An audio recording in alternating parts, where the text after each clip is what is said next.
Hey, thanks so much for being here. Welcome or welcome back. In this video, I want to talk a little bit about the areas that I have been adding to my planner to feel a little bit more connected to it and just to continue to nurture that feeling of peace, planner peace, dare I say.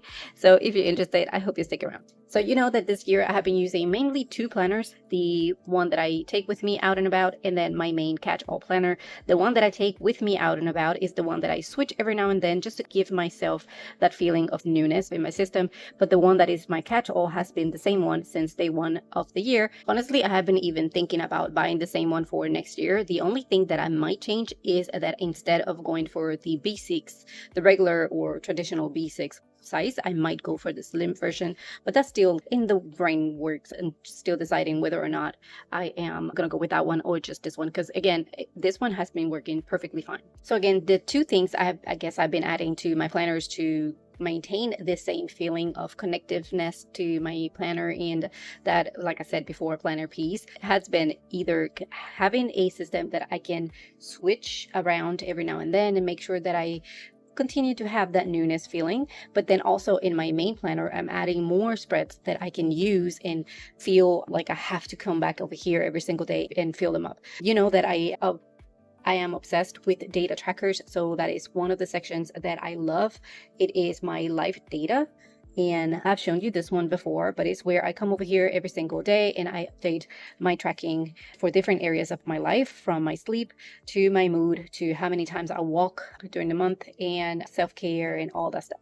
And I love coming back over here and comparing things. I can see right now that if I compare this to, for example, here, this is January, February, March, and April.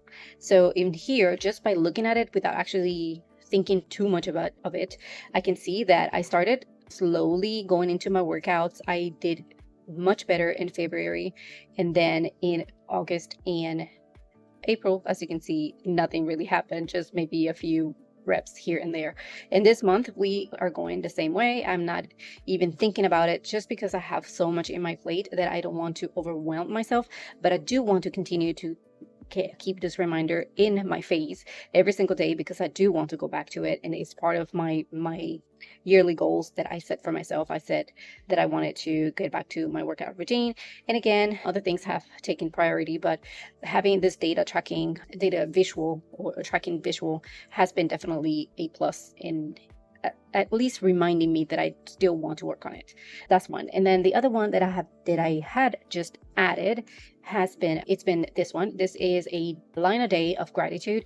And I wanted to, the other day something happened and I wasn't really feeling like myself. I guess I was overwhelmed with everything that I'm pushing myself to do, and I wanted to have an area where I can just jot down the one thing for the day that was something that made me feel thankful, grateful, regardless of how big or small it is. It could be that I woke up that day, it could be that I brushed my teeth, it could be that we actually accomplished a goal, or whatever it is. I do want to have a space for it, so I went ahead and separated these pages for the rest of the year. So I started on the 11th of May, and I went ahead and wrote all the numbers all the way to the end of November, which is what I am anticipating to be in this planner until the end of November, because I usually, for a few years now, I have been switching my planners in December.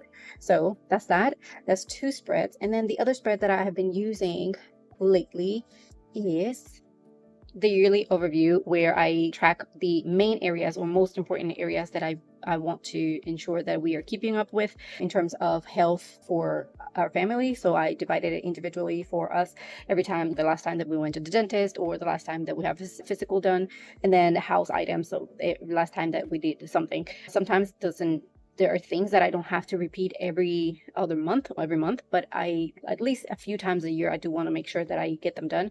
So here is a way for me to track how many times we actually did it for the year, and it has been truly helpful, especially reminding me when was the last time that we did something.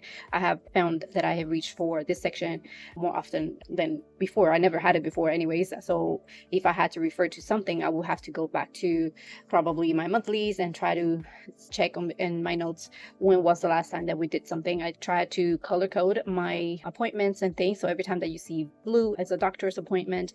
Every time that you see anything that's pink, it's more personal. And every time that you see something yellow, it's something important that we needed to do on that specific day. That helps me also to, it's like a visual to go back directly to whatever I'm looking at. But again, having this visual here like this, it's super helpful.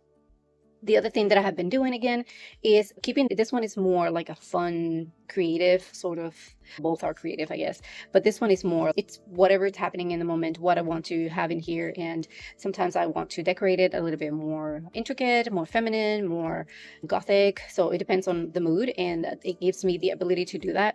But the one thing that I have been reaching out for lately that has been super, super helpful is my, let me see if I can get it faster. It's my dailies. And what I'm doing in this one is actually just tracking the things that I have to do for the week. And I don't necessarily have them in order of when they have to happen. I just know that I want to make them happen during this week. So I just have a place for my list of items that I want to do. And then the weekly tracking here. And then I'll just cross it or just kind of add the day or mark it towards the day that it's done. This is, I think it's very similar to the Alistair method. I'm not sure exactly how it is originally done, but it's something very similar to this. You just kind of track them on to the week or the month whenever you get them done. And this time around, I'm using these pages. These are my daily pages that I've got from the set on Amazon. I will link it below in case you happen to be looking for a set like this. I love that this is a cream color and the paper is not too thick, but it's also not too thin. So I can use any markers in it and it's just fine. And I'm using the dailies to create this list because I wanted to use them more of a, in the traditional, not the traditional, but the way that I was using them before. I don't have one right here, but I was using them just like a daily. I will just add my to-dos for the day. Maybe I'll add a quote or something, and then I will do a review at the end of the day. But truly, lately, I wasn't really reaching for it since I'm using a lot of my pages here in my common planner, where I just go back in here and I just add my thoughts for the day, what's happening, and my review for the day goes in here. So I don't necessarily have the necessity to add them in here as well. So I decided to go ahead and use this one in a more functional way. So again, using it as a running list for the entire week instead of just one day at a time. I do have my weekly still anyways, so I'm using them in this manner, where I can just write down the priority for the day or the event that's happening on the day, and then I'll leave my space for any tasks that I have to either do with that item or any other thing that's happening on that day that I want to note out. And these times, this 2 weeks, we didn't really have a lot of to-dos or planning related items because we did have friends over, so we spent the time with them just kind of having fun. But then this week we went back to business, so as you can see, there's more, and I needed more time, more space actually to separate things. So in this case, I'm using the left area to write down the main items for the day, the to-dos or the tasks for those items or anything else that's happening on the day. And then on the right side here, I'm tracking my son's school because we are starting a new method for homeschooling that we have to keep a little bit more track on. He's starting the middle school portion of his teachings, so it's a little bit more complicated now to track. So I decided to add a space here for him. It is a testing period. I'm not sure that I will keep it in this planner, but since this is the one that I carry with me every day and I keep it open nearby so I can keep track of what I'm working on, I decided to add it here just to kind of have that reminder there. And then the monthlies, again, I'm just using them as a track just for the days. Truly, there's really not much going on in here other than reminders of the doctor appointments that are coming up and main things that I want to get done.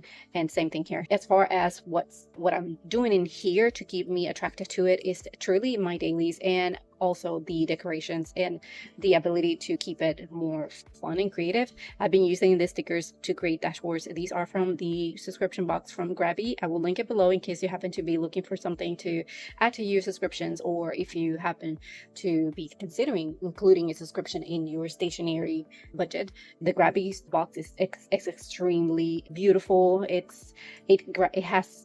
comes packed with options, and it has so much that it could be overwhelming because it has so much, but it's super fun to find ways to use it and all that stuff. I will link the unboxing below in case you happen to be interested. And I also did a video creating my dashboards with the grabby items. So if you happen to be looking for inspiration to create your own, I will link that below if it's already published. So yeah, I just wanted to share with you what I have been doing to make sure that I am still attracted to my planners, what I'm doing to keep them functional but also pretty and fun to look at and to use. So again, I hope that again you have found the video helpful and entertaining. Thank you so much for watching, and I will see you in the next one. Bye.